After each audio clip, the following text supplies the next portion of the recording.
ಕಂಪ್ಲೀಟಾಗಿ ಮಾತಾಡೋಕ್ಕಾಗ್ತಾಯಿಲ್ಲ ಅನ್ನೋ ಭಾವನೆ ಬರುತ್ತೆ. ಸಿನಿಮಾ ಮಾಡ್ಬೇಕಾದ್ರೆ ನನಗೆ ಯಾವತ್ತೂ ಅನಿಸಿಲ್ಲ, ಕೆಲಸ ಮಾಡ್ಬೇಕಾದ್ರೆ ಅನಿಸೇ ಇಲ್ಲ, ಕಷ್ಟ ಬಂದಾಗಲೂ ಅನಿಸಿಲ್ಲ, ದುಡ್ಡಿಲ್ಲ ಅಂದಾಗಲೂ ಅನಿಸಿಲ್ಲ, ಊಟ ಇಲ್ಲ ಅಂದಾಗಲೂ ಅನಿಸಿಲ್ಲ, ಒಟ್ಟಿಗೆ ಯಾರು ನಿಂತಿಲ್ಲ ಅಂತ ಅನಿಸಿಲ್ಲ. ಬಟ್ ಅವ್ರು ಯಾವಾಗ ಪ್ರಶ್ನೆ ಕೇಳಿದಾಗಲೂ ಕಂಪ್ಲೀಟಾಗಿ ಉತ್ತರ ಕೊಡ್ತಾ ಇಲ್ಲ ಅನ್ನೋ ಫೀಲ್ ಬರುತ್ತೆ. ಅಜನಿ ಸರ್ ಇಲ್ಲಿ ಸರ್, ನೀವು ವಿಕ್ರಾಂತ್ ರೋಣದಿಂದ ಜೊತೆಯಾಗಿದ್ದೀರಾ, ಅಂದರೆ ಅವರ ಮ್ಯೂಸಿಕ್ಕಿಗೆ ಅವರು ಯಾವ ಥರ ಟೇಸ್ಟ್ ಇಷ್ಟಪಡ್ತಾರೆ ಆ ಥರ ನೀವು ಮ್ಯೂಸಿಕ್ ರೆಡಿ ಮಾಡ್ತಾ ಇದ್ದೀರಾ. ಸೊ ವಿಕ್ರಾಂತ್ ರೋಣ ಆಯಿತು, ಮ್ಯಾಕ್ಸ್ ಆಯಿತು, ಈಗ ಮಾರ್ಕೋ. ಸೊ ಯಾವತ್ತಾದರೂ ಇಂಟರ್ಫಿಯರ್ ಆಗಿದ್ದಿದೆಯಾ ಸುದೀಪ್ ಸರ್ ಮ್ಯೂಸಿಕ್ ವಿಚಾರವಾಗಿ, ಅಥವಾ ಈ ಥರನೇ ಬೇಕು, ಈ ಥರ ಬಂದರೆ ಚೆನ್ನಾಗಿರುತ್ತೆ, ಈ ಥರದ್ದು ಏನಾದರೂ ಹೇಳಿದ್ದಿದೆಯಾ? ಇಲ್ಲ, ಯಾವತ್ತೂ ಸುದೀಪ್ ಸರ್ ಇಂಟರ್ಫಿಯರ್ ಮಾಡಿಲ್ಲ. ನಾವು ಅಂದರೆ ಅಪ್ರೂವಲಿಗೆ ನಾವು ಹೋಗ್ತೀವಿ, ಸೊ ಅಪ್ರೂವ್ ಮಾಡೋದು ಸುದೀಪ್ ಸರೇನೆ. ಆಮೇಲೆ ಅವರಿಗೆ ಅವ್ರ ಟೇಸ್ಟಿಗೆ ಅಂತಲ್ಲ, ನಾವು ಒಳ್ಳೆ ಮ್ಯೂಸಿಕ್ ಮಾಡಿದಾಗ ಸುದೀಪ್ ಸರ್ ಯಾವಾಗಲೂ ಅಪ್ರಿಷಿಯೇಟ್ ಮಾಡಿದ್ದಾರೆ. ಹೊಸ್ದಾಗಿ ಮಾಡಿದಾಗ ಈವನ್ ನಿನ್ನೆ ಟ್ರೈಲರ್ ನೋಡಿಬಿಟ್ಟು ಸುದೀಪ್ ಸರ್ ವಾಸ್ ಹ್ಯಾಪಿ, ಚೆನ್ನಾಗಿದೆ, ಇದನ್ನು ಥೀಮ್ ಮಾಡ್ಬೋದು ನೋಡಿ ಅಂತ ಹಿ ಗಿವ್ಸ್ ಸಜೆಷನ್ಸ್. ಸೊ ಆ ಥರ ವೆನ್ಎವರ್ ಒಂದು ಒಳ್ಳೆ ಥೀಮ್, ಒಳ್ಳೆ ಮ್ಯೂಸಿಕ್ ಅಥವಾ ಇಂಟ್ರೆಸ್ಟಿಂಗ್ ಹೊಸತನ ಬಂದಾಗ ಅದನ್ನು ಪಾಯಿಂಟ್ ಔಟ್ ಮಾಡಿ ಇದು ಇಟ್ಕೊಂಡು ಏನಾರು ಮಾಡೋಕ್ಕಾಗತ್ತಾ ನೋಡಿ ಅಂತ ಸಜೆಷನ್ಸ್ ಹೇಳ್ತಾರೆ. ಇದರಲ್ಲಿ ಯಾವುದಾದ್ರೂ ಸಾಂಗನ್ನು ಮೆಚ್ಕೊಂಡಿದ್ದಿದೆಯಾ, ಹೇಳಿದ್ದಿದೆಯಾ? ದಾದಾ ಯಾರು ಗೊತ್ತಾ ಸುದೀಪ್ ಸರ್ ತುಂಬ ಇಷ್ಟಪಟ್ಟಿದ್ದಾರೆ. ಅದು ಐ ಆಮ್ ಸೋ ಹ್ಯಾಪಿ. ಯಾಕಂದರೆ ನಾವು ಚಿಕ್ಕ ವಯಸ್ಸಿಂದ ಎಲ್ಲ ಹೇಳ್ತಾ ಇರ್ತೀವಿ, ಏಯ್ ನಾನು ಯಾರು ಗೊತ್ತಾ, ನಮ್ಮ ಅಪ್ಪ ಯಾರು ಗೊತ್ತಾ ಅಂತ. ಸೊ ಆ ಥರ ನಾವು ದಾದಾ ಯಾರು ಗೊತ್ತಾ ಅಂತ ಒಂದು ಜಸ್ಟ್ ಒಂದು ಕ್ರೇಜಿ ಮಾಸಿ ಕ್ಲಾಸ್ ಐಡಿಯಾ ಅಂತ ಅಂದ್ಕೊಂಡು ಶುರು ಮಾಡಿದ್ದು.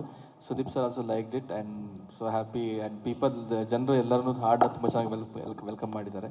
I am so happy. Sudeep ಇಲ್ಲಿ ಸರ್, ಸತೀಶ್ ನ್ಯೂಸ್ 18ಇಂದ. ನಿಮ್ದು ಕಂಗ್ರಾಟ್ಸ್ ಸರ್ ಮೊದಲಿಗೆ ನಿಮಗೆ. Thank you. ಬರಗಾಲದಲ್ಲಿ ಮಳೆ ಬಂದಿರೋಲ್ಲಿ ಆ ಶಾರ್ಟ್ ಟೈಮಲ್ಲಿ ಒಂದು ಬೆಳೆ ತೆಗ್ದಿದ್ದೀರಾ. ಆ ಬೆಳೆಗೆ ಏನು ಬಜೆಟ್ ಆಗಿದೆ ಸರ್? ಕೇಳಿಸ್ತಾ ಗೊತ್ತಾಗಿಲ್ಲ. ಬರಗಾಲದಲ್ಲಿ ಬೀಳೋ ಮಳೆಗೆ ಬೆಳೆ ತೆಗ್ದಂಗೆ ಒಂದು ಶಾರ್ಟ್ ಟೈಮಲ್ಲಿ ಸಿನಿಮಾ ಮಾಡಿದ್ದೀರಾ, ಆ ಬೆಳೆಗೆ ಏನು ಬಜೆಟ್ ಆಯಿತು ಅಂತ? ಬಜೆಟ್ ಅಲ್ಲಿ ಕೊನೆಯಲ್ಲಿ ಕೂತಿದ್ದಾರೆ ನೋಡಿ, ಅವ್ರಿಗೆ ಕೇಳಬೇಕು ಈ ಪ್ರಶ್ನೆ, ಪ್ರೊಡ್ಯೂಸರು. ಅಲ್ಲ ಹೇಳಿ ಏನಾಗಿದೆ, ಯಾಕಂದ್ರೆ ಶಾರ್ಟ್ ಟೈಮ್ 100 ದಿನಕ್ಕೂ ಹೆಚ್ಚು ಶೂಟಿಂಗ್ ಮಾಡಿದ್ದೀರಾ, ಎಕ್ಸ್ಟ್ರಾ ಕಾಲ್ ಶೀಟ್ಸು. ಗೊತ್ತಿಲ್ಲ ನನಗೇನಂದ್ರೆ, ಈಗ ನಿಮ್ಮನ್ನ ನಾನು ಮನೆಗೆ ಊಟಕ್ಕೆ ಕರೆದಂಗೆ, ನಿಮ್ಮ ಮುಂದೆ ಒಂದು ಬಾಳೆ ಎಲೆ ಹಾಕ್ದಂಗೆ, ನಿಮಗೆ ಹೊಟ್ಟೆ ತುಂಬ ಊಟ ಮಾಡಬೇಕು ಅಂತ ಮಾತ್ರ ಎಲ್ರಿಗೂ ಹೇಳಿದ್ದೆ. ಅವ್ರು ಯಾರೂ ಬಡ್ಜೆಟ್ ನೋಡಲಿಲ್ಲ ಸರ್, ನಿಮಗೆ ತಿನ್ನಿಸ್ತಾ ಇದ್ದಾರೆ, ತಿನ್ನಿ. ಏನಕ್ಕೆ ನೀವು ಕೂಡ ಒಂದು ಹೇಳಿದ್ರಿ, ಒಂದು ಸಿನಿಮಾಗೆ ಒಂದು ಅದರದೇ ಆದಂಥ ಒಂದು ವ್ಯಾಲ್ಯೂ ಇರುತ್ತೆ, ಆ ಬಜೆಟ್ ಕ್ರಾಸ್ ಆಗಬಾರ್ದು ಅನ್ನೋ. ಅದಿದೆ ಸರ್. ಈಗ ಈ ಸಿನಿಮಾಗೆ ತೊಗೊಂಡೋಗಿ ನಾನು ಎಷ್ಟು ಸುರಿದ್ರು ಒಂದು ಲಿಮಿಟ್ ಇದೆ, ಅದ್ರ ಮೇಲೆ ಸುರಿಯೋಕ್ಕಾಗಲ್ಲ ಅಂತ.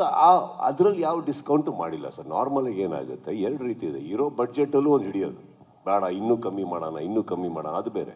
ಅದು ಅವ್ರು ಮಾಡಿಲ್ಲ sir. I think they have open ಹಾರ್ಟಲ್ಲಿ done what is needed for the film. And ತುಂಬ ಅದ್ಭುತ. ನಮಗೆ ಯಾವತ್ತೂ ಒಂದು ದಿನ ಎಲ್ಲ ಸಿನಿಮಾದಲ್ಲೂ ಏನಾದ್ರು ಒಂದು ಕೊರತೆ ಇರುತ್ತೆ. ಅಂದರೆ ನಿರ್ಮಾಪಕರು ರಾಂಗ್ ಆಗಿದ್ದಾರೆ ಅಂತಲ್ಲ, ಏನಾದ್ರು ಒಂದು ಅಡಚಣೆ ಇರ್ಬೋದು, ಅಥವಾ ಬುಕ್ಕಿಂಗ್ ಆಗಿರೋದು ಯಾವುದೋ ವೆಹಿಕಲ್ ಬರ್ದಲ್ಲೇ ಇರ್ಬೋದು, ಇನ್ನೊಂದೇನೋ ಇರೋದು, ಸೆಟ್ಟರ್ಗೆ ಏನೋ ಪ್ರಾಬ್ಲಮ್ ಆಗಿರ್ಬೋದು. ಬಟ್ ಐ ಡೋಂಟ್ ನೋ, ನಮಗೆ ಯಾವತ್ತೂ ನಮ್ಮ ಸೆಟ್ಟಿಗೆ ಹೋದಾಗೆಲ್ಲ ಎವ್ರಿ ಟೈಮ್ ವೀಸ್ಟು ಯಾವುದೋ ದೊಡ್ಡ ಕಾರ್ನಿವಲ್ ಥರನೇ ಇರೋದು. ಐ ಥಿಂಕ್ ಭಾಳ ಕಮ್ಮಿ ಸೆಟ್ಗಳಲ್ಲಿ ನಾವೊಂದು 300, 400, 500 ಮೆಂಬರ್ಸ್ ಅಂತ ಇದ್ದಿದ್ದು ಭಾಳ ಕಮ್ಮಿ ಸೆಟ್. ಎಲ್ಲ ಸೆಟ್ಟಲ್ಲೂ 1000, 1500, 2000 ಜನ, ಅಷ್ಟು ದೊಡ್ಡ ಸೆಟ್ಗಳು. I think they have done a wonderful job as production house, and I really appreciate Sathyajyothi films for everything they have provided us. Thank you Shiv sir, thank you so much. Sudeep sir Sudeep sir ಮಾತಾಡಬೇಕಾದ್ರೆ hero, director ಮತ್ತು cameraman ಅಂತ ಹೇಳಿದ್ರು. So ಒಂದು ಸಾಕಷ್ಟು ಲೊಕೇಶನ್ಗಳು, short time. So ಈ ಒಂದು ಸಂದರ್ಭದಲ್ಲಿ ಒಂದೇ ಲೊಕೇಶನಲ್ಲಿ ಬೇರೆ ಬೇರೆ ಶಾರ್ಟ್ ಇಡಬೇಕಾದ್ರೆ ತುಂಬ ಟೈಮ್ ತಗೊಳ್ಳುವಂತಹ ಕೆಲಸವನ್ನು ನಾವು ನೋಡಿದ್ದೀವಿ. ಈ ಒಂದು ಸ್ಪೀಡು ನಿಮಗೆ ಎಷ್ಟು ಚಾಲೆಂಜಿಂಗ್ ಆಗಿತ್ತು ಸರ್? ನನಗೇನು ಚಾಲೆಂಜಿಂಗ್ ಆಗಿರಲಿಲ್ಲ, ಬಿಕಾಸ್ ಬಿಫೋರ್ ಚೆನ್ನಾಗಿ ಪ್ಲ್ಯಾನ್ ಮಾಡ್ತಾಯಿದ್ರು ಡೈರೆಕ್ಟ್ರ್ ಕಡೆಯಿಂದ. And direction team and production team ತುಂಬ ಚೆನ್ನಾಗಿ ಪ್ಲ್ಯಾನ್ ಮಾಡ್ತಾಯಿದ್ವಿ. ಎಕ್ಸಿಕ್ಯೂಷನ್ನು ಅದೇ ಥರ ಇರ್ತಾಯಿತ್ತು. ನಾವೇನು ಅಂದ್ಕೊತಾ ಇದೆಯೋ ಅದೆಲ್ಲ ಇರ್ತಾಯಿತ್ತು. ಆ್ಯಂಡ್ ಆರ್ಟಿಸ್ಟ್, ಸುದೀಪ್ ಸರ್ ಹೇಳ್ತಾರೆ ನಾವು ನಿದ್ದೆ ಮಾಡಿಲ್ಲ ಅಂತ. ನಮಗಿಂತ ಜಾಸ್ತಿ ಅವ್ರು ನಿದ್ದೆ ಮಾಡಿಲ್ಲ ಆ್ಯಕ್ಚುಲಾಗೆ. ನಾವು 2 o'clock 3 o'clock ನಾವು ಪ್ಯಾಕಪ್ ಮಾಡಿದ ಮೇಲೆ ಇಡೀ ಶೂಟ್ ಏನು ಹಿಂಗಾಯಿತು ಅಂತ ಕೇಳಿಸ್ಕೊಂಡು ಅದಾದಮೇಲೆ ಅವ್ರು ನಿದ್ದೆ ಮಾಡ್ತಾಯಿದ್ರು ಅಂತ ನಮಗೆ ಗೊತ್ತಾಗ್ತಾಯಿತ್ತು. ಅಲ್ಲಿವರೆಗೆ ಅವ್ರು ಇದ್ದಿರೋರು. ಇನ್ಫ್ಯಾಕ್ಟ್ ಲಾಸ್ಟ್ ಸಾಂಗ್ ಶೂಟ್ ಮಾಡ್ಬೇಕಾದ್ರೆ ನಾವು ಪ್ಯಾಕಪ್ ಮಾಡಿ ನಾವು ಮನೆಗೆ ಹೊರಡ್ತಾ ಇದ್ದೀವಿ. ಆಚೆ ಬಂದರೆ ಅವ್ರದ್ದು ಇದರಲ್ಲಿ ಲೈಟ್ ಆನ್ ಆಗಿತ್ತು. ಸಾರ್ ಇದ್ದಾರೆ ಅಂತಂದರೆ ಅಲ್ಲಿದ್ದರು ಇನ್ನೂ ಅವರು.